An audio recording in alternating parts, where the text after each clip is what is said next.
Hello movie एचर्स, welcome back to our channel. तो आज हम एक्सप्लेन करने वाले हैं स्टेलर ट्रांसफॉर्मेशन सीरीज के सीजन 3 के एपिसोड 1, 2 एंड 3। तो सीरीज शुरू करने से पहले अगर आप इस चैनल पर नए हो तो चैनल को जल्दी से सब्सक्राइब कर लो और बेल आइकन भी दबा देना ताकि आपको हमारे चैनल की लेटेस्ट वीडियोस की अपडेट्स मिलती रहे। तो चलिए शुरू करते हैं अब बिना किसी देरी के। तो सीजन 3 के फर्स्ट एपिसोड की शुरुआत में हम लास्ट सीजन की एंडिंग के एक दिन बाद का समय देखते हैं, जहां जिन मेडिटेट कर रहा था, साथ ही वो मिटियोर लेवल के लास्ट स्टेज पर भी पहुंच गया था। तभी वहां पर जेक और सेबल आते हैं और आने के बाद सेबल जिन से कहता है कि भाई तुमसे मिलकर इतने दिनों बाद अच्छा लगा। इसके बाद जिन उन्हें अपने नए हैंड ग्लव्स और तलवार दिखाता है जो उसने अब और भी ताकतवर बना लिए थे, जिससे वो फायर प्रोड्यूस कर सकता था। अब जिन सेबल को रोमन की एनर्जी बॉल और कुछ क्रिस्टल्स देता है ताकि वो उससे अपनी एनर्जी बढ़ा सके। ये देखकर जेक कहता है कि आपने सेबल को इतना कुछ दिया और मेरे लिए कुछ नहीं। तभी जेक उन्हीं 9 तलवारों में से एक तलवार को देखता है तो वो जिनसे पूछता है कि क्या मैं इसे ले लूं, लेकिन जिन कहता है कि ये कोई आम तलवार नहीं है, ये एक खास दरवाजे की चाबी है जिसके अंदर कुछ ऐसा है जो पूरे कल्टीवेशन वर्ल्ड को हिला के रख सकता है। अब जिन बोलता है कि अगर जेम्स के मरने की बात उसके 8 ताकतवर भाइयों को पता चल गई तो हम प्रॉब्लम में आ जाएंगे, क्योंकि मैं अभी तक उन सब के जितना ताकतवर नहीं हुआ हूँ। तो ये सुनकर जेक जिन को कहता है कि तुम्हें अंकल विल से मदद लेनी चाहिए, लेकिन जिन अपना काम खुद ही करना चाहता था, पर फिर भी वो क्लैन की रिस्पॉन्सिबिलिटी उन दोनों को देकर कायरा से मिलने निकल जाता है। दूसरी तरफ हम जेम्स के 8 ताकतवर भाइयों को देखते हैं जिन्हें जेम्स के मरने का पता चल जाता है। साथ ही उन्हें ये भी पता चलता है कि जेम्स उस सीक्रेट चैम्बर में 8वीं तलवार को लेने गया था। तो उनका सबसे बड़ा भाई पूछता है कि क्या वहाँ के राजा ने मेरे भाई को मारा, जिस पर दूसरा भाई कहता है कि वहाँ का राजा भी मर चुका है। तो वो पूछता है कि अब वहाँ का दूसरा राजा कौन है, और अपने एक भाई से जिनके बारे में पता लगने पर कहता है कि मैंने तो आज तक इसके बारे में नहीं सुना। तभी उनका एक भाई जेम्स की मौत का बदला लेने के लिए जिन को मारने के लिए कहता है, लेकिन उनका सबसे बड़ा भाई कहता है कि हमें जल्दबाजी नहीं करनी, क्योंकि इन सब के पीछे वो 8वीं तलवार भी है। इसलिए वो और भी चीजों का पता लगाने के लिए अपने 3 भाइयों को जिन के क्लैन में भेज देता है। उधर हम कायरा की दोनों छोटी बहनों को देखते हैं। तभी वहाँ जिन आ जाता है, जिसे देखकर वो दोनों बहुत खुश हो जाती हैं और उसे बताती हैं कि कायरा भी आपको देखकर बहुत खुश हो जाएंगी। उसी समय वहाँ पर विल आ जाता है और जिनसे पूछता है कि तुम किसी मुसीबत में लग रहे हो, जिस पर एलेक्स उसे जेम्स को मरने वाली बात बताता है। तो विल उसे एक टोकन देता है और कहता है कि अगर कभी भी तुम्हें मेरी जरूरत हो तो इसकी मदद से मुझे बुला लेना। उसी समय वहाँ पर कायरा आ जाती है, जिसे जिन देखकर खुश हो जाता है। अब कायरा उससे पूछती है कि क्या तुम्हारी सारी प्रॉब्लम्स ठीक हो गई, जिस पर जिन कहता है कि हाँ लगभग सारी, इसलिए मैं यहाँ तुमसे मिलने आया हूँ। ये सुनकर कायरा कहती है कि क्यों ना हम मिलकर एक गेम खेलें जिसे मैंने अभी अभी सीखा है। आगे वो दोनों एक बोर्ड गेम खेलने लगते हैं जहाँ कायरा जिन को हरा देती है। तभी वो दोनों एकदम से शांत हो जाते हैं, पर उसी समय जिनको बोर्ड गेम देखकर कुछ याद आता है और वो कायरा से बाद में मिलने का कह के वहाँ से निकल जाता है। आगे वो तीनों भाई महल में पहुँच जाते हैं तो जिन उन्हें ग्रीट करता है। तभी वो तीनों भाई जिन, जेक और सेबल को स्कैन करते हैं, लेकिन उन्हें जिन को स्कैन करने पर उसके लेवल का पता नहीं चलता। तो वो जिन से अपनी लेवल हाइड करने वाली टेक्निक को हटाने के लिए कहते हैं। तो जिन कहता है कि एक बार ये टेक्निक सीखने के बाद इसे कभी नहीं हटाया जा सकता। अब वो तीनों भाई जिन से महल के सभी स्पेशल गार्ड्स को बुलाने को कहते हैं।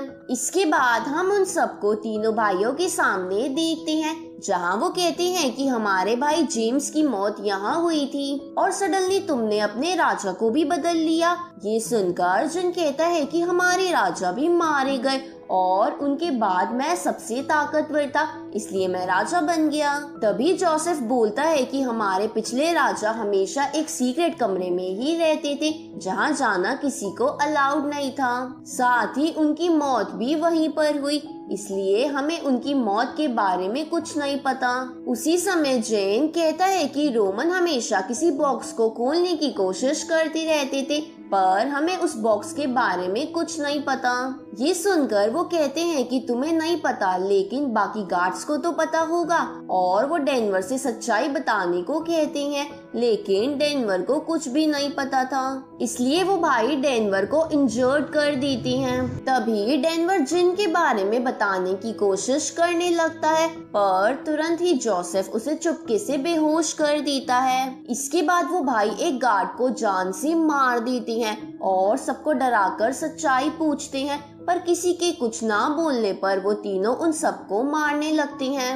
ये देखकर जिन एक एक कर उन तीनों से लड़ने लगता है, जहां वो हर एक को कड़ी टक्कर देने की कोशिश कर रहा था, पर महल के गार्ड्स की सुरक्षा के लिए वो रुक जाता है और टेलीपैथी से सेबल और जेक को कहता है कि मेरे पास एक प्लान है। अब जिन उस बोर्ड गेम को याद करते हुए उनसे कहता है कि मुझे उस तलवार के बारे में पता है, पर अगर आप सबको मार दोगे तो मैं इसके बारे में नहीं बताऊंगा। साथ ही मैं तलवार की डिटेल सिर्फ आपके सबसे बड़े भाई को ही दूंगा।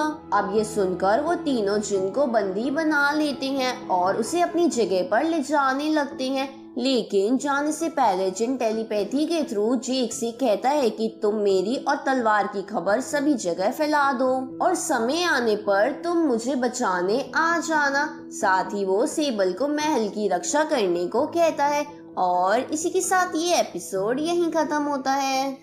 तो एपिसोड 2 की शुरुआत में हम उन भाइयों को देखते हैं जो जिनको अपनी जगह पर ले जा रहे थे, लेकिन तभी उन्हें रास्ते में पानी का भवंडर दिखता है, इसलिए वो आगे ना बढ़ते हुए एक रात एक दूसरी क्लैन में रुकने का डिसाइड करते हैं। अब वहां पहुंचने पर उस क्लैन का राजा उनका स्वागत करने के लिए बाहर आता है, जिसे वो तीनों भाई कहते हैं कि हमें आज तुम्हारे यहाँ एक रात के लिए रुकना है। उसी समय हम अलग अलग क्लैन के 2 बंदों को देखते हैं जो चुपके से उन सबको देख रहे थे, जिनके नाम हेनरिक और डेन थे।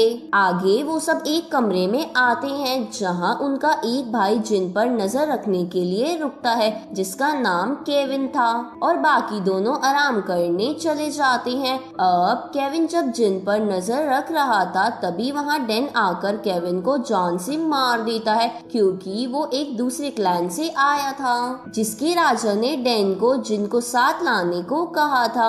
अब उनकी आवाज सुनकर केविन का एक भाई नीचे आ जाता है और डेन पर वार करने लगता है। उसी वक्त वहाँ हेनरिक आ जाता है जो डेन की तरह ही दूसरे क्लैन से था और अब जिन को वहाँ से ले जाने लगता है। ये देखकर डेन भी उसका पीछा करता है।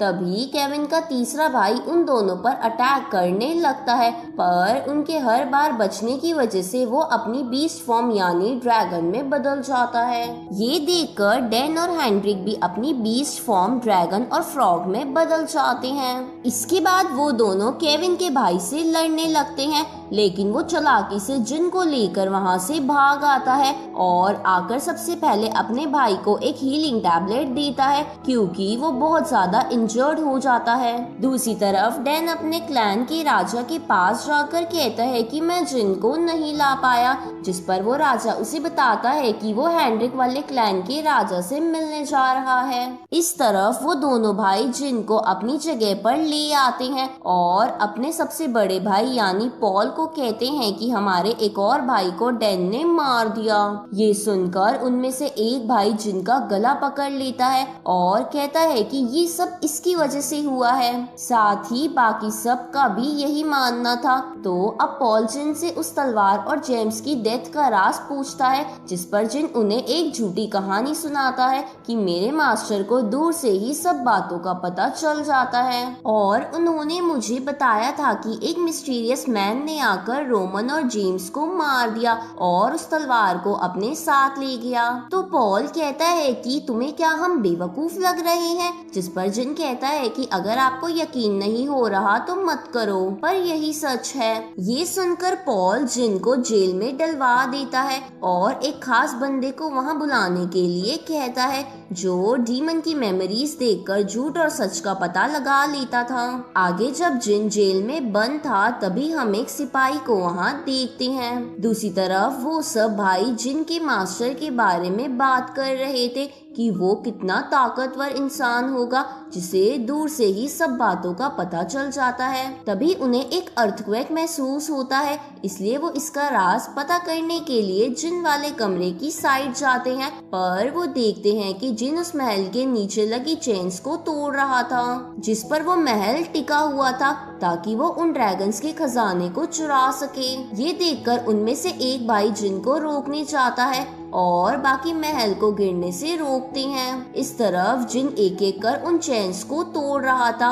तभी हमें पता चलता है कि उसे उस सिपाही ने ही आजाद कराया था जो डैन और हेनरिक के क्लैन से था। साथ ही वो उसे आगे का प्लान भी बता देता है। इधर जब जिन उन चेन्स को तोड़ रहा था तो उनमें से एक भाई उसे रोकने की कोशिश करता है, लेकिन जिन उससे बचते हुए सभी चेन्स को तोड़ देता है और उस खजाने को अपने रिंग के अंदर ले लेता है। इसके बाद जिन वहाँ से भागने लगता है तो अब बाकी बचे हुए भाई उसका पीछा करने लगते हैं, लेकिन जिन उन्हें भगाते हुए उस सिपाही की बताई गई लोकेशन पर ले आता है जहाँ पहले से ही डैन और हेनरिक खड़े थे जो अब साथ में मिल गए थे। और इसी के साथ ये एपिसोड यहीं खत्म होता है।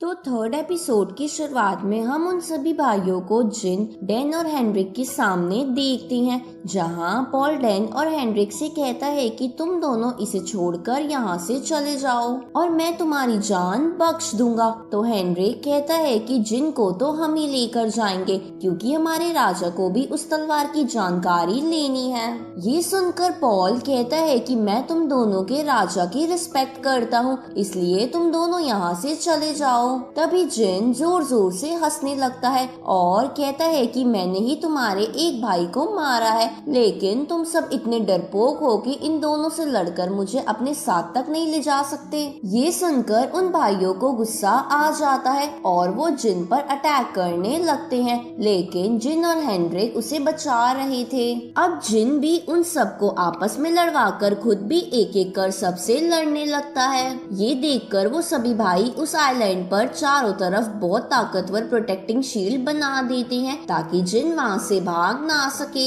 लेकिन उस शील्ड के पूरा बनने से पहले ही उसके अंदर जेक आ जाता है जिसे टेलीपैथी की टेक्निक के थ्रू जिन ने बुलाया था। इसके बाद वो सब भाई जिन से कहते हैं कि ये एक बहुत ताकतवर शील्ड है जिसे तुम तोड़कर बाहर नहीं जा सकते।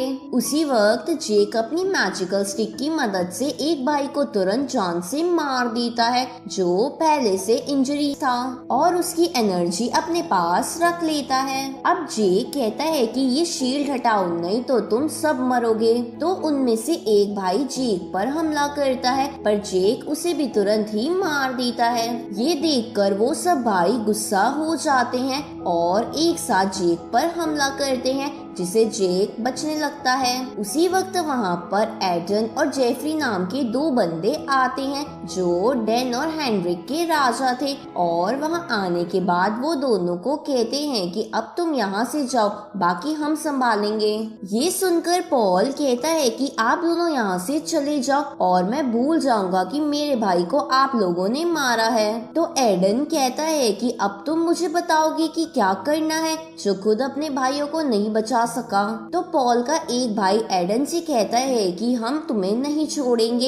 ये सुनकर एडन अपनी तीसरी आंख खोलकर एक ही बार में उस शील्ड को तोड़ देता है। उसी वक्त जेन और जेक इन भाइयों पर हमला कर देते हैं तो ये सारे भाई अपनी बीस्ट फॉर्म में आकर उनसे लड़ने लगते हैं। तो जेक भी अपनी बीस्ट फॉर्म यानी एक बड़े से मॉन्की में बदल जाता है और उनमें से एक ड्रैगन का गला पकड़कर उसे तुरंत ही मार देता है। ये देखकर जेफरी एडन को कहता है कि ये मंकी बहुत ताकतवर है, तो हमें इसे खत्म करना होगा, नहीं तो ये हमारे लिए भी मुसीबत बन सकता है। तो एडन जेक पर अपनी तीसरी आंख से अटैक करता है, लेकिन इसकी वजह से जेक को बहुत ज्यादा गुस्सा आ जाता है और वो अपने आप पर काबू खोकर जिन पर ही अटैक करने लगता है। तो जिन उसे बचाता हुआ उसको सेंस संभालने को कहता है। तभी एडन और जेफरी जेक पर फिर से हमला करते हैं, तो जेक बेकाबू होकर सब पर अपनी लेजर आई से हमला करने लगता है। तो वो ड्रैगन्स एडन और जेफरी को साथ देने को बोलते हैं ताकि वो मिलकर जेक को हरा सके। इधर जिन जेक के सेंसेस कंट्रोल में लाने में कामयाब नहीं हो पा रहा था, लेकिन वो डिसाइड करता है कि वो किसी भी कीमत पर जेक को कुछ नहीं होने देगा, इसलिए वो उन सब से लड़ने लगता है। इस तरफ जेफरी चालाकी से जेक की आंख में वार करता है और एडन जेक का गला पकड़ लेता है और इसी सस्पेंस के साथ ये एपिसोड यहीं खत्म होता है। वीडियो को पूरा देखने के लिए आपका शुक्रिया। वीडियो का कौन सा पार्ट आपको सबसे अच्छा लगा कमेंट करके जरूर बताएं और इस सीरीज के अगले एपिसोड्स भी जल्द ही हमारे चैनल पर आ जाएंगे। तो मिलते हैं आपसे नेक्स्ट वीडियो में, तब तक के लिए गुड बाय।